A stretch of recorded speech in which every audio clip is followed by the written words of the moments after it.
নমস্কার সবাইকে, চলে আসলাম আরেকটি নতুন ব্লগ নিয়ে। আজকে রবিবার আর সকাল থেকে ওয়েদারটা বেশ সুন্দর হয়ে আছে, খুব মেঘলা দিন করেছে। বেলা বেশ অনেকটাই গড়িয়ে গিয়েছে। আমি সকাল থেকে আজ ভীষণ বিজি ছিলাম। আজকে সকালে সবাইকে আলু পরাঠা বানিয়ে খাইয়েছি বাড়িতে। এখন হচ্ছে আমি মুরগ পোলাও বানাবো। আজকে আমি পুরো কুকিং মুডে আছি। এই যে এখানে সব ম্যারিনেশন করে নেওয়া হয়েছে, আর একটুক্ষণ এটা 1 ঘন্টার মতো ম্যারিনেট করে রাখবো। আজকে অর্ণবেরও এই বাড়িতে ইনভাইট আছে, বাবা একটু হেল্প করে দিচ্ছে। মাসি সব কেটে দিয়ে গেছে, সব মশলা টশলা সব কিছু করে দিয়ে গিয়েছে। আমার কাজ হচ্ছে শুধু প্রসেসটা ফলো করা। যেখানে চালও ভিজানো হয়ে গেছে, এটা গোবিন্দভোগ চাল। এটা বেরিস্তা বানানোর জন্য কিছু আলাদা করে পেঁয়াজ কেটে রেখেছি।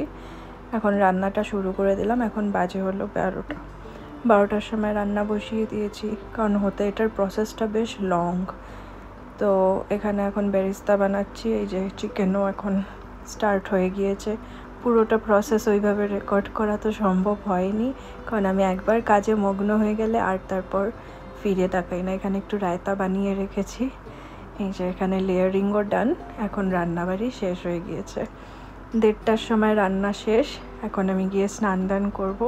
একটু পরে বাবা অর্ণব সবাই চলে আসবে, তারপর সবাই মিলে খাওয়া দাওয়া করে নেবো।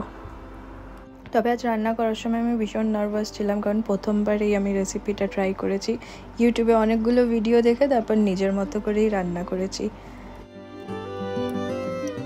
দুপুরে খাওয়া দাওয়া করার পর দিয়েছিলাম সবাই মিলে ঘুম। এত ঘুমিয়েছি। এখন বাজে হচ্ছে বিকেল 6টা। অর্ণব বললো একটু চা খাবে, তাই ওরা আর আমার জন্য একটু চা বানিয়ে নিচ্ছি। দিদি বাবারা এখনও ঘুমোচ্ছে।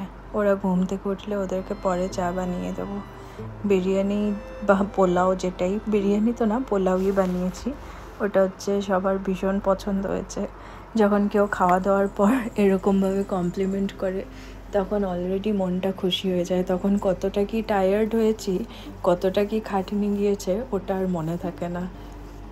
আমি রান্না করতে বেশ ভালোই বাসি, বলতে পারেন এটা এক ধরনের থেরাপি আমার জন্য। যেরকম মেকআপ করাটা, ওরকম রান্না করাটা। বাট সবটাই আমার মুডের উপর ডিপেন্ড করে।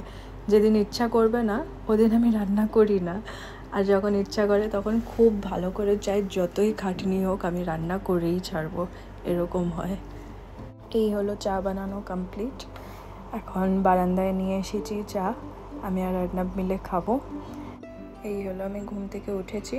পুরো চোখ মুখ দেখুন ফুলে গিয়েছে, এত ঘুমিয়েছি। চেহারা তো দিনকে দিন খারাপ হয়ে যাচ্ছে। ডার্ক সার্কেলস তো যাওয়ার নামই নিচ্ছে না। সারাদিন ঘুমোই, তাও হচ্ছে ডার্ক সার্কেলস কেন যে যাচ্ছে না, গড নোস। অর্ণব উঠে গেল ঘুম থেকে এখানে। And how was the pulao?